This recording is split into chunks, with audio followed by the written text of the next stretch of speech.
Hey everyone, Ben here in changeable conditions at Catalunya for a 20-minute Super Formula Lights race. We've qualified in P2 on a strong grid, so we've got a great chance of a good result. But the track is wet, and while it might not be raining right now, the forecast is not looking good. But for now, my focus is just on getting off the line well and staying safe on this opening lap. It's going to be treacherous. We're underway. Just how much grip is there going to be on this track? Well, you can see I didn't manage to get much at all off the start. The pole sitter, Albert Padilla, has got a fantastic getaway, as has David Whitehouse. Martin Molnar gets past me as well, and I'm going to have Jose Calvo around my outside as well into T1. I'm going to keep him nice and tight on the apex there. Whitehouse has gone off. He'll surely get a slowdown penalty for cutting the track there. He's going to rejoin off to my left hand side. So at the moment we're running P5. Will he have to give that position back? Well, it doesn't look as if he will. So he's going to hold P4, and then I've got Kevin Kulch behind in P6. I'm going to try my luck around the outside here of David Whitehouse. There's just about space there to try and get an overlap, but I can't make it happen. That, in any case, was the line through the corner with the most grip, because in these tricky wet conditions, you want to try and stay off the racing line through corners.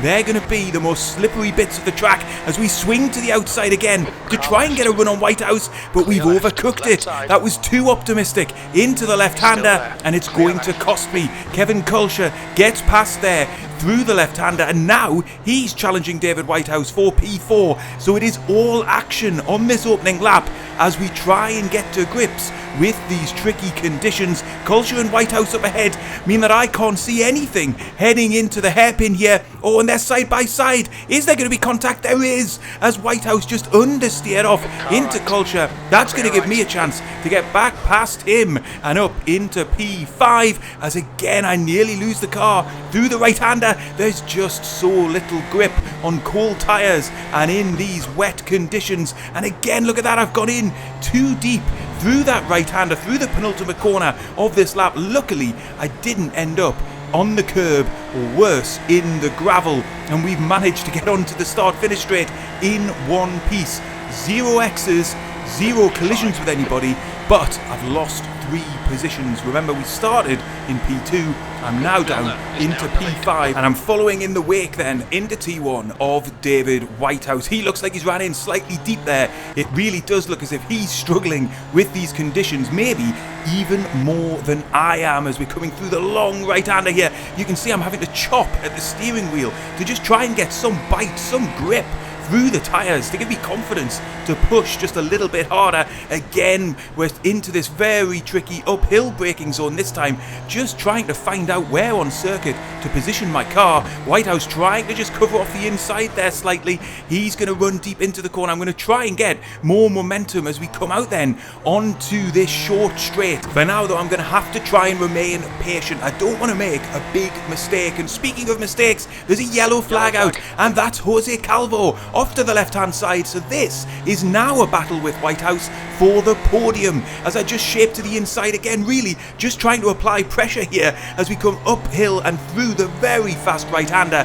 He looked like he was just drifting wide there. I do have more momentum down this back straight, but I'm going to be stuck on the outside, and I don't want to get nudged off the circuit just like Kulcher did the lap before.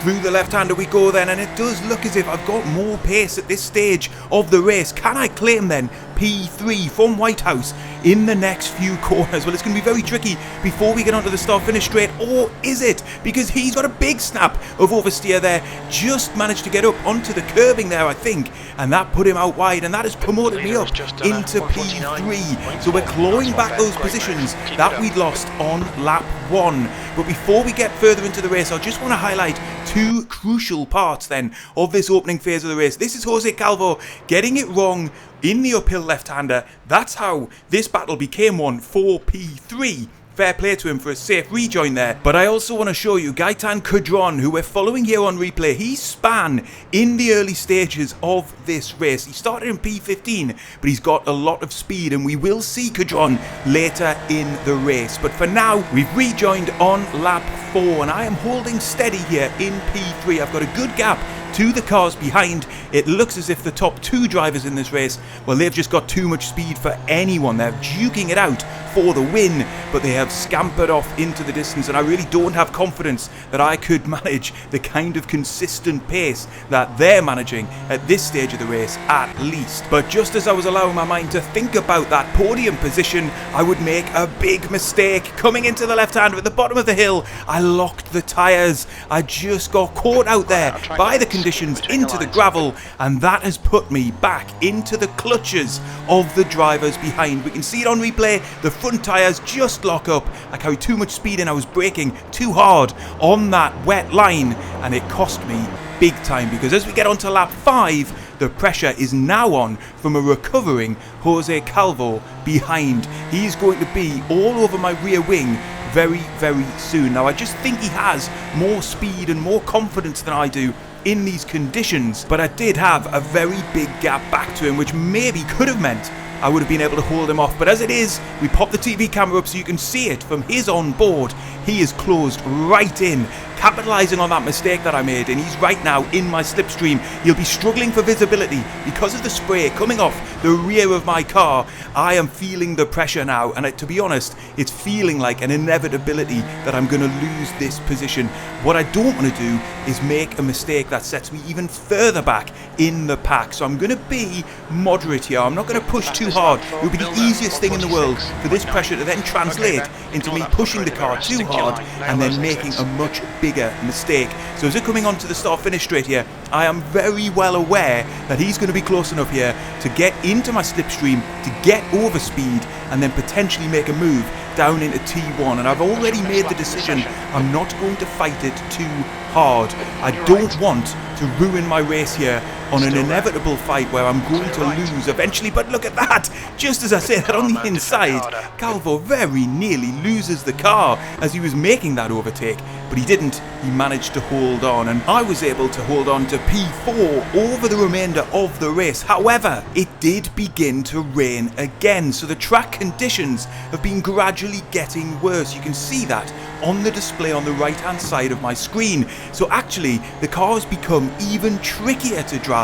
The track is not drying out, it's actually gotten wetter, and that then has seen me fall back into the clutches of Cadron. Remember, we saw him spin out early in this race. He had a flying start from P15, but then slipped back. He has fought his way back up to P5, and he's fancying an extra position at my expense as I am struggling here with ever worsening conditions on track. But I don't have that long to hold on, just half a lap as we come through what I'm finding the most tricky section of the track here, just trying to keep the car on circuit. You'll see that as we come up the hill, he gets caught out in my wake. We both very nearly lose the car to snaps of oversteer, but it has bought me a little bit of breathing room as we come towards the heavy braking zone into the hairpin. He's not near enough to get alongside, and in fact he's going to run in slightly deeper anyway. However, as we get out of the corner, look at how much more speed he's able to carry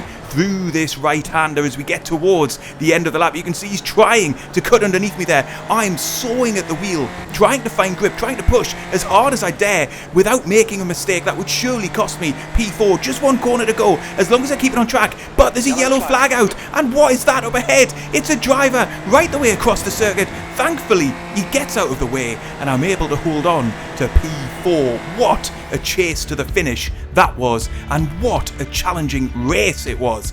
Wow, we do come away with a positive iRating boost and a positive safety rating boost, which I absolutely needed because my safety rating has been taking a hammering recently, and we came home with P4. It wasn't a podium, but truthfully the top 3 drivers in this race were just in a league above, and actually we did pretty well to hold off the driver behind there as we got to the finish. If you want to see more Super Formula Lights action on iRacing, be sure to check out the video on screen now, and I will see you on the next one.